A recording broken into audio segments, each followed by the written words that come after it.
Olá, profissionais da área da saúde estética. Sejam bem-vindos ao COMBEI, primeiro Congresso Brasileiro de Estética Integrada. Quero agradecer o convite de fazer parte como palestrante desse primeiro congresso e agradecer também a sua participação nesse evento que é um marco dentro da área, por ser o primeiro Congresso Brasileiro de Estética Integrada online.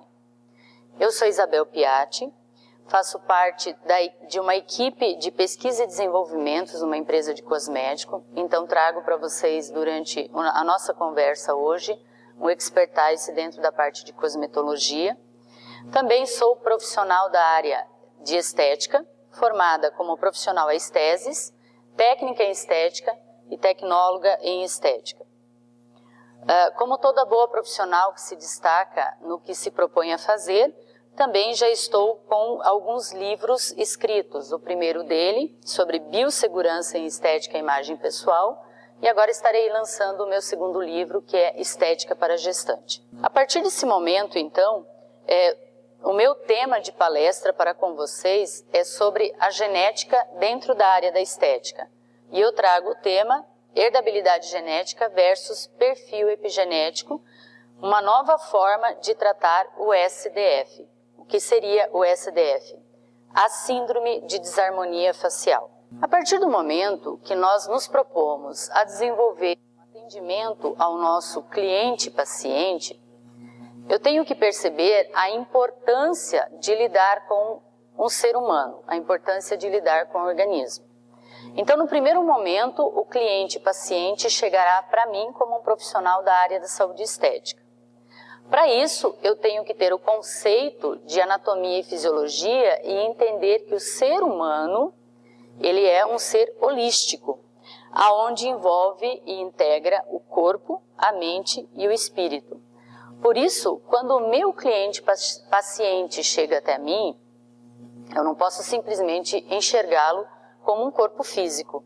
Eu tenho que entender que ele traz consigo toda uma história de vida. Por isso eu preciso, no meu primeiro momento, meu primeiro contato com ele, realizar a ficha de avaliação, que hoje nós temos o conceito de PAF, Prontuário de Avaliação Facial. Nesse momento da realização do prontuário de avaliação facial é onde eu vou estar conhecendo esse meu cliente e conceituando as suas alterações, com um embasamento de inter-relação e interdependência. Por quê? Nós temos que lembrar que o corpo humano ele é toda uma interligação de células, de sistemas, de órgão. Então eu não posso simplesmente visualizar uma alteração inestética. No momento que eu tenho esse diferencial do qual eu não visualizo somente a alteração inestética, eu vou conseguir embasar mais especificamente, dando fundamentação adequada à alteração do envelhecimento. Porque nós sabemos que os mecanismos são etiológicos e multifatoriais. Por isso, então, eu vou conceituar para vocês agora aqui o que seria o SDF. A partir do momento que eu percebo que no envelhecimento cutâneo, do qual o meu cliente-paciente vem a me apresentar, já está se apresentando de uma forma de 3 ou mais alteração inestética facial, eu tenho então a síndrome da desarmonia facial. E no momento que eu tenho a busca de um tratamento estético facial, principalmente no envelhecimento, tratar essa pele envelhecida ou prevenir esse envelhecimento, eu estarei então tratando de uma forma sinérgica todas essas alterações. Lembrando sempre que a causa de uma alteração inestética facial não é somente uma. Eu tenho que buscar todas essas causas envolvidas para que num tratamento estético eu não venha simplesmente a tratar o efeito, o que já está instalado, mas eu também vou em busca de tratar a causa e ter um resultado mais eficaz. Agora, o que é a grande novidade dentro dos tratamentos dessas síndromes de desarmonia facial? Vamos relembrar o conceito convencional que existia a respeito do envelhecimento, ou que existe a respeito do envelhecimento, seria o envelhecimento intrínseco e o envelhecimento extrínseco, que hoje, no novo olhar da área estética ou da área da ciência, é insuficiente. E o que traríamos de novo, então, dentro dessa evolução da ciência? Para um profissional da saúde estética do século XXI, o conceito de envelhecimento inovador seria com fundamentação genética, que seria de uma forma de predisposição ao envelhecimento, e também o epigenético, que seria a forma determinante do envelhecimento. Calma, todos vocês entenderão o que eu estou querendo dizer com relação ao novo conceito do envelhecimento, que é o genético e o epigenético. Eu estarei dando todo o embasamento para que fique bem claro esse novo conceito para vocês. Nós iremos começar primeiro com a questão genética, que seria o predisponente. Bom, dentro da questão genética, nós vamos ter a herdabilidade genética. O que seria isso? Você traz um padrão genético característico de sua família, certo? Sabe aquela frase que diz assim, a fruta nunca cai longe do pé? É mais ou menos isso. Por quê? Porque se você tem um padrão genético, uma descendência em específico, você vai trazer as características desse tipo de descendência, tá? Descendência japonesa, descendência oriental, descendência italiana e assim por diante. Então você vai ter um padrão genético de envelhecimento. E dentro da ciência, o que foi se buscar nos estudos foi o mapeamento genético. Lembra quando a ciência conseguiu desvendar o genoma humano? Nossa, se imaginou assim, agora desvendamos o DNA. Se conseguimos desvendar o DNA, o que será que a ciência vai me trazer de novo? O ser humano ele já se sentiu praticamente um deus, porque ele pôde entender através do mapeamento genético o que seria a estrutura do corpo. E o que é esse mapeamento genético nos olhares do envelhecimento? É a análise do DNA baseado na investigação de 14 SNPs que vão atuar em 10 genes diferentes e que medem a propensão genética da pele para o envelhecimento. Ok? Então seria retirado através da saliva ou de um pedacinho de pele, mandados a um laboratório e o laboratório faria análise da tua propensão genética ao envelhecimento. Se formos pensar assim, seria de uma forma bem mais onerosa e você teria que depender então dessa questão de uma consulta específica para que fosse coletado o material e enviado ao laboratório. A partir do momento que nós temos condições de fazer análise desses genes e descobrir essa propensão do envelhecimento, a ciência conseguiu descobrir, dentro de todos os seus estudos, que existem 11 marcadores genéticos do envelhecimento e que dão essa propensão genética ao teu envelhecimento. Então você descobre que você tem uma propensão específica à flacidez, ou rugas mais profundas, ou manchas, enfim. A partir do momento que você descobre a tua propensão, você terá mais cuidados específicos dentro da área estética e da área cosmética do que você tem que consumir para evitar ou frear esse envelhecimento específico. Com isso, para entender melhor esses 11 marcadores, a ciência cosmetológica ela foi buscar uma forma de agrupamento por similaridade, aonde conseguisse buscar ativos cosméticos que agissem de forma sinérgica, atuando em cima desses 11 marcadores. Bom, vamos entender primeiro os 11 marcadores. Quais seriam?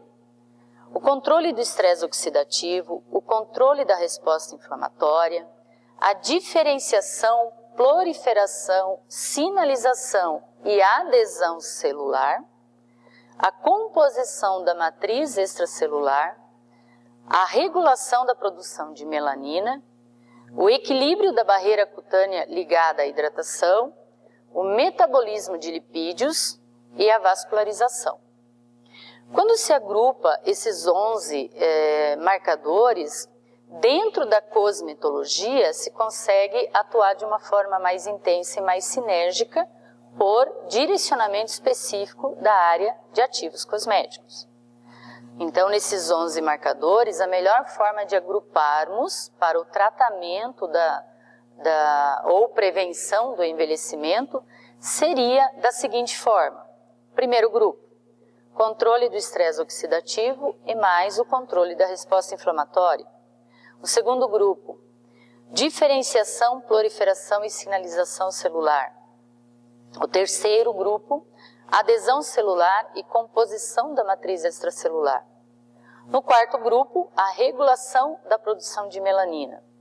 No quinto grupo, barreira cutânea ligada à hidratação e mais o metabolismo de lipídios. Quando se fala em metabolismo de lipídios aqui, eu não estou falando especificamente da célula de adipócito ou da redução e absorção de gordura. Eu estou falando do manto hidrolipídico, da necessidade de equilibrar o manto para dar proteção à pele. E o último grupo, a vascularização. Então vamos lá.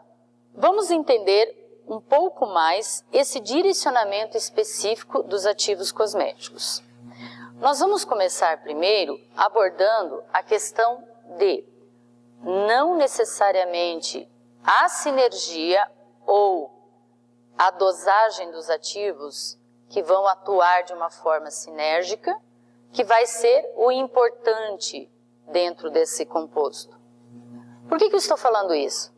Porque eu quero definir um pouquinho aqui com vocês de que nada adianta, num desenvolvimento de um produto cosmético, eu colocar os ativos adequados na dosagem adequada, se esses ativos estão numa base totalmente inadequada.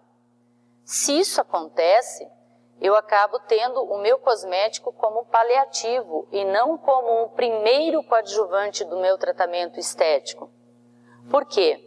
Eu preciso estar com a base ideal e com os ativos de ação sinérgica que possam ser vetorizados, que possam ser intensificados na absorção através da base cosmética. Então, dentro dessa cosmetologia aplicada, o que seria uma base cosmética adequada? Seria aquela base cosmética do qual a gente vai buscar que seja livre de agentes tamponantes. O que seriam agentes tamponantes dentro da cosmetologia, dentro da visão cosmetológica? Parafina, óleo mineral. Então, se eu tenho um ativo de ponta dentro de uma base cosmética com essas matérias-primas tamponantes, eu estarei perdendo o efeito do ativo com a sua proposta.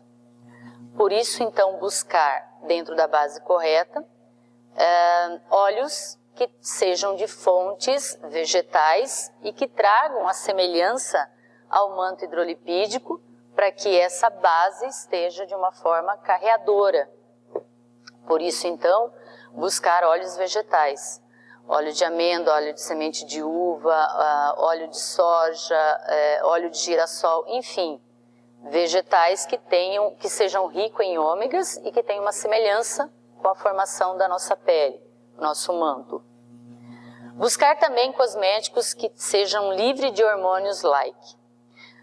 Provavelmente vocês já devem ter ouvido falar de que os parabenos, que são conservantes muito importantes de estarem presentes na formulação, porque eles é que mantêm a integridade e a qualidade do cosmético no tempo de utilização. Se eu não tiver conservante, eu corro o risco de contaminar esse cosmético. Mas a ciência cosmetológica pesquisou muito e descobriu que os parabenos, como conservante presente dentro dos cosméticos, eles vão fazer um efeito meio que contrário àquilo que a gente busca nos tratamentos. Por quê? Eles estimulam o estrogênio na nossa pele. Eles têm estímulo direto nas células, uma forma de hormônio estrogênio. Se eu estou utilizando conservantes que estimulam o estrogênio na pele, e quais são as causas específicas de se ter uma acne, de se ter uma mancha? Basicamente hormonal. Estrogênio é hormônio feminino.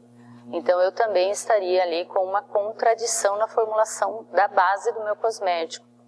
Por isso, então, buscar cosméticos que estejam ausentes, livres desses conservantes, que são os parabenos, tá?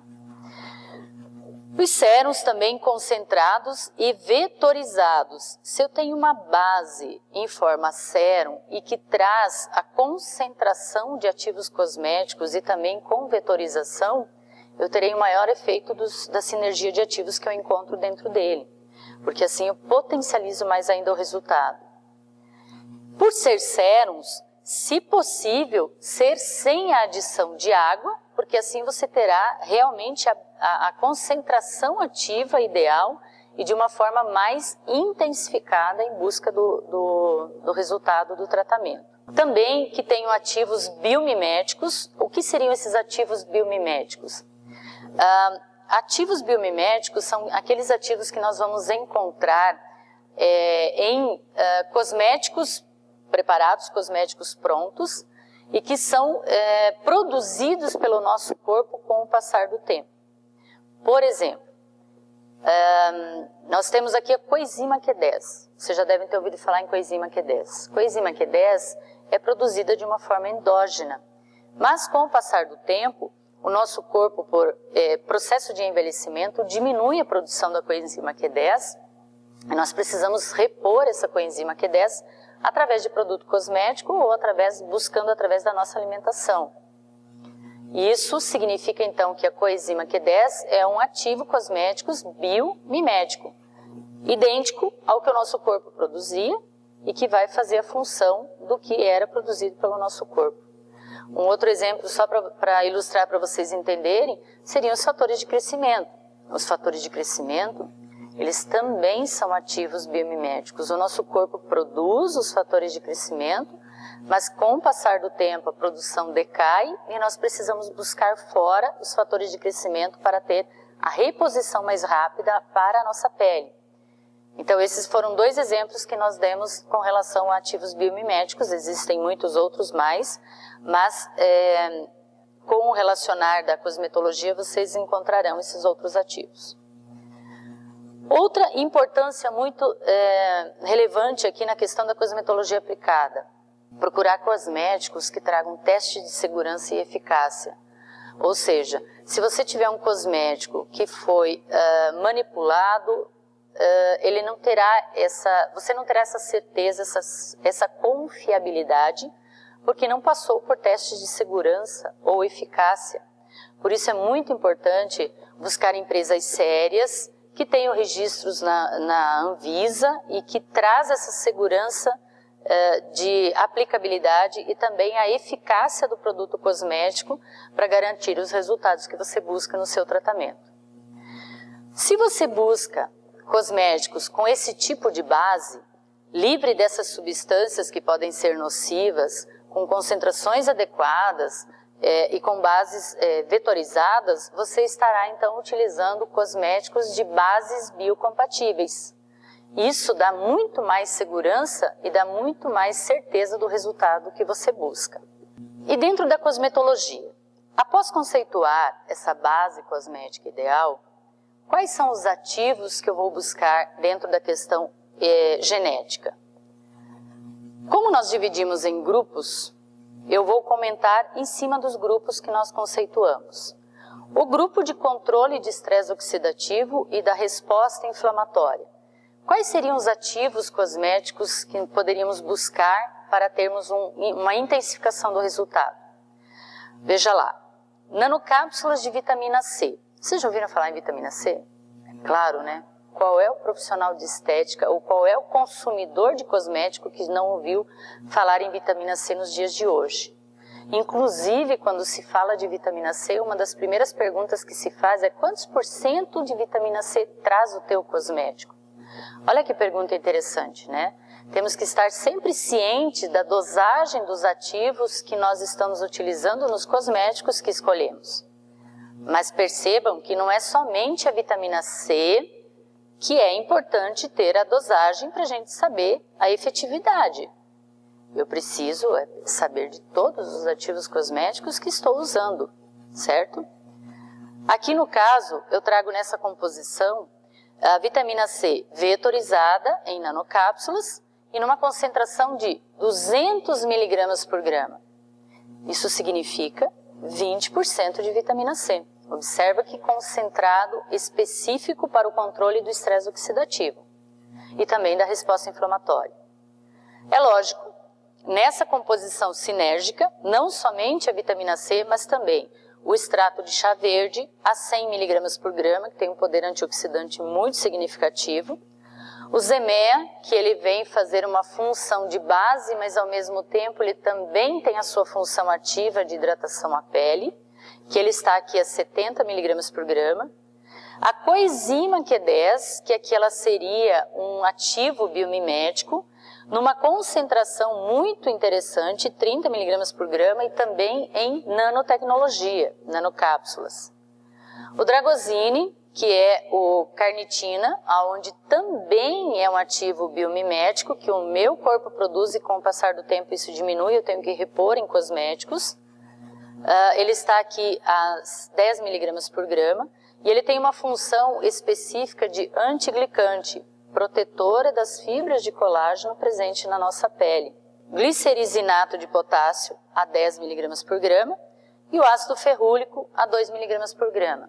A função principal do ácido ferrúlico é antioxidante, assim como a vitamina C. Para a sinergia no grupo de diferenciação celular, proliferação celular, sinalização celular, eu trago aqui uma composição sinérgica muito significativa, aonde eu estou estimulando essas três situações de sinergia celular, que seria diferenciação, proliferação e sinalização, aonde eu estarei estimulando mais ainda a estrutura de renovação da minha pele e estarei intensificando o tratamento anti-age. Quais seriam esses ativos na sinergia? Vitamina A, que quando se fala em vitamina A também se remete muito à questão anti-age, né? Estamos com 50 mg por grama, que significa 5%, e também, olha só, vetorizada, em forma de nanocápsulas. O Kidtat SRC a 100 mg por grama, que é muito conhecido como água de coco verde integral, ou seja, é um composto riquíssimo em aminoácidos e sais minerais importantes para a reposição dessa barreira cutânea também, aonde vai estimular essa diferenciação, proliferação e sinalização celular. O Sincol, que vai ter 50 mg por grama, que vai ter um efeito muito importante também nessa sinergia. O Raffermine, que tem um efeito tensor, que associado ao DMAI vai melhorar muito essa questão de tratamento da flacidez de pele. O Raffermine ele está a 50 mg por grama e o DMAI a 50 mg por grama. O Ficojuvenine, que também é muito conhecido como protetor das células tronco adulta, a 40 mg por grama. E o restante do composto, aonde nos apresentará o colágeno marinho a 20 mg por grama, o Prolipo a 30 mg por grama e um neurocosmético protetor da ação oxidativa externa, que é o Neuroxil a 10 mg por grama. Apresentei então para vocês até agora dois compostos sinérgicos de dois grupos específicos. Para dar continuidade a esses grupos, esses marcadores agrupados, vamos falar agora da adesão celular e a composição da matriz extracelular. Bom, para esse tipo de busca dentro da cosmetologia, é muito importante principalmente os ácidos hialurônicos. Então, dentro desse composto sinérgico, foi colocado 4 ácidos hialurônicos de peso molecular diferente, onde cada um deles atingirá a estrutura de reconstituição da epiderme, desde a primeira camada da parte inferior até a camada mais superficial. Ou seja, seria como se tivéssemos então dando a possibilidade de um cosmético dar um preenchimento de forma aplicável, tópica. Quais seriam esses 4 ácidos hialurônicos? Nós teremos ali o hialuveio a 80 mg por grama, o hidromanil a 50 mg por grama, o hialurosan a 2,5 mg por grama e o epidermosil a 30 mg por grama. Então, se nós somarmos todos esses 4 ácidos hialurônicos, nós temos uma concentração muito significativa e de forma sinérgica. Temos também o Sculpt Sense, que ele vai dar um efeito de modelar e moldar o rosto da nossa cliente, o Matrixil e o Prolipo Duo, todos com as suas devidas composições ali também que vocês estão observando na tela. Para um outro grupo, que seria a regulação de produção de melanina, uniu-se ativos que tivessem o efeito de despigmentação, aonde nós conseguimos observar uma luminosidade mais íntegra. Então, a sinergia desses ativos colocados nessa composição traria de uma forma mais homogênea a luminosidade à pele, dando mais aparência jovial. É claro que se nós formos fazer uma aplicabilidade pontual desse composto, dessa sinergia que eu vou falar agora, nós teríamos também todo um efeito de clareamento por sobre a mancha, sobre o depósito de melanina específico. Quais seriam os ativos para a regulação da produção de melanina? O Bio-White a 50 mg por grama, o Belides a 40 mg por grama, o Beta-White a 40 mg por grama e o ácido cógico, só que aqui de uma forma vetorizada em nanocápsulas, 20 mg por grama. Dessa forma, vocês podem observar que a composição, além de ser de uma forma sinérgica muito interessante, ela também está numa concentração ideal de tratamento em busca de um resultado bem mais eficaz. E os 2 últimos grupos a se falar aqui, a barreira cutânea ligada à hidratação e o metabolismo de lipídios, aonde nós vamos ter toda uma reestruturação da barreira da nossa pele, buscando então o tratamento do envelhecimento específico ou a prevenção do envelhecimento precoce de uma forma sinérgica com a composição que irei apresentar. Então nós temos aqui o IDP2 peptídeos, 25 mg por grama, o Gatuline Skin Repair, 30 mg por grama, o Depantenol, 40 mg por grama, o óleo de rosa mosqueta, mas aqui de uma forma vetorizada em nanocápsulas, a 50 mg por grama, o Lactomide a 25 mg por grama, o Aloe Vera a 15 mg por grama, o Fisiogenil, que também é muito conhecido como um composto sinérgico de minerais em formas PCA, a 10 mg por grama, a alantoína, o extrato de calêndula, o extrato de uva e a niacinamida, que estão se apresentando na tela nas suas devidas dosagens, mostrando assim uma forma sinérgica muito interessante na reparação da barreira cutânea. E na vascularização, apresento aqui para vocês extratos que vêm a estimular a microcirculação periférica. Toda vez que eu estimulo a microcirculação periférica, eu estou trazendo mais sangue à superfície e dessa forma eu estou potencializando o efeito oxigenante e nutritivo do tecido, de dentro para fora, e também estou aumentando a permeabilidade do tecido, de fora para dentro, para que tudo que eu for colocar na pele seja melhor aproveitado e melhor absorvido.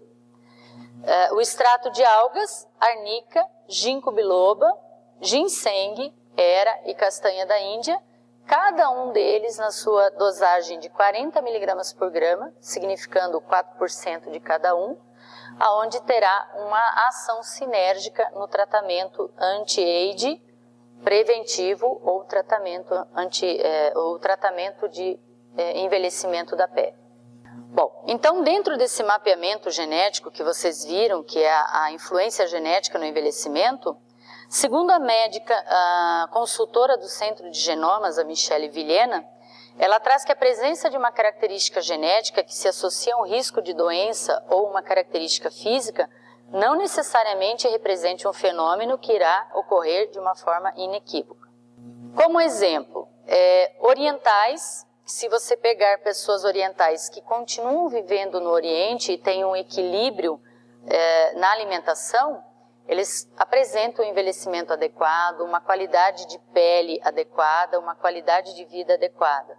Se você pega orientais que têm a mesma propensão genética e põe na convivência dos ocidentais, você vai encontrar aqui hoje orientais que apresentam mancha de pele, que apresentam acne e que apresentam envelhecimento acelerado. Por isso, então, a ciência descobriu que não era somente a genética que tinha sua influência no envelhecimento, mas sim foi buscar uma nova disciplina que pudesse explicar esse tipo de ação específica no envelhecimento. Então, descobriu-se a epigenética. E o que seria a epigenética? É um termo que tem origem no prefixo grego epi e que significa acima ou sobre algo. E estuda as mudanças herdadas nas funções dos genes, observadas na genética, mas que não alteram a sequência do DNA. Ou seja, a epigenética, os padrões epigenéticos, eles são sensíveis a modificações ambientais que podem causar mudanças na fisiologia celular e que serão transmitidas aos descendentes por 2 gerações, segundo Miller e Prado. Isso significa, então, que você pode ter a propensão genética, que seria o predisponente, mas não desencadear especificamente aquela situação de envelhecimento. Por isso a ciência foi buscar uma explicação aonde descobriu a epigenética.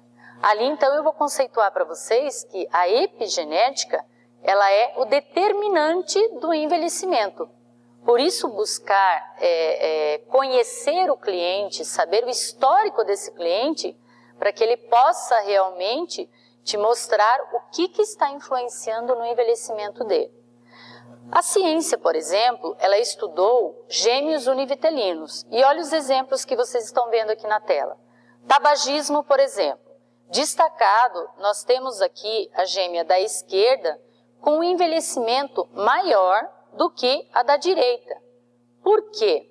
Porque a da esquerda teve o hábito e a influência do meio através do tabagismo.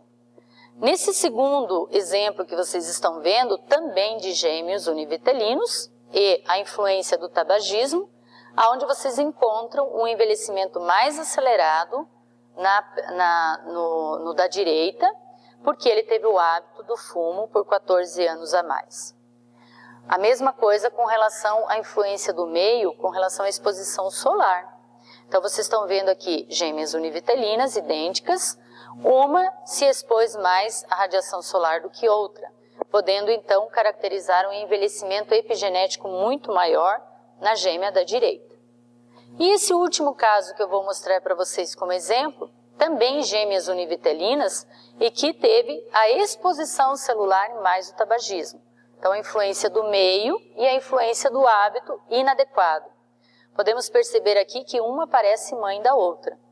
Aí vem a pergunta, se você simplesmente se embasar na parte genética e buscar ativos cosméticos para aquela alteração, vai ficar falho o teu tratamento. Por quê?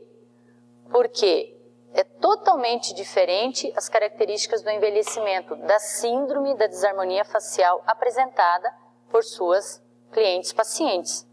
Por isso, então, vocês têm que buscar o PAF, que é o Prontuário de Avaliação Facial, aonde, através do perfil epigenético do teu cliente, você consegue conceituar o envelhecimento genético e epigenético e direcionar uma personalização ao tratamento. Dessa forma, você terá a personalização adequada, os ativos cosméticos direcionados de uma forma adequada e um resultado alcançado muito mais expressivo. E o que a gente tem que buscar como perguntas chaves no desenvolvimento do PAF? Para saber o perfil epigenético desse cliente. Perguntas como, por exemplo, histórico de dermatite, exposição solar nas 2 primeiras décadas de vida, uso de filtro solar, consumo da água, histórico de doenças e medicamentos, cirurgias. Se nós formos parar para pensar, o peso de cada resposta para esse tipo de questionamento, aí sim nós vamos estar personalizando o tratamento para essa pessoa. Porque os hábitos que ela tinha ou que ela tem atual e influência do meio é que vai direcionar especificamente o tratamento que você venha a desenvolver de uma forma personalizada a ela, fazendo com que o tratamento seja mais eficaz. Então, só para fechar tudo que nós falamos até aqui, a herdabilidade genética é o que vai me dar a indicação dos ativos. Porém, o perfil epigenético é que vai me proporcionar a combinação adequada dos ativos na sua concentração específica e a frequência do uso desses ativos nos meus tratamentos. Vocês puderam observar, então, que dentro da herdabilidade genética e mais o perfil epigenético, você se torna um profissional da saúde estética do século XXI totalmente diferenciado, porque você vai buscar fundamentação na genética, na epigenética, adequando a sinergia de ativos que você precisa para aquele tratamento personalizado e dentro de uma base biocompatível adequada para potencializar os resultados do teu tratamento através do cosmético escolhido. Agradeço muito a oportunidade de ter passado esse tempo com vocês, compartilhando o meu conhecimento. Espero que tenha sido de grande valia e que tenha despertado em vocês uma forma de ser um profissional da saúde estética do século XXI diferente. Meu muito obrigada.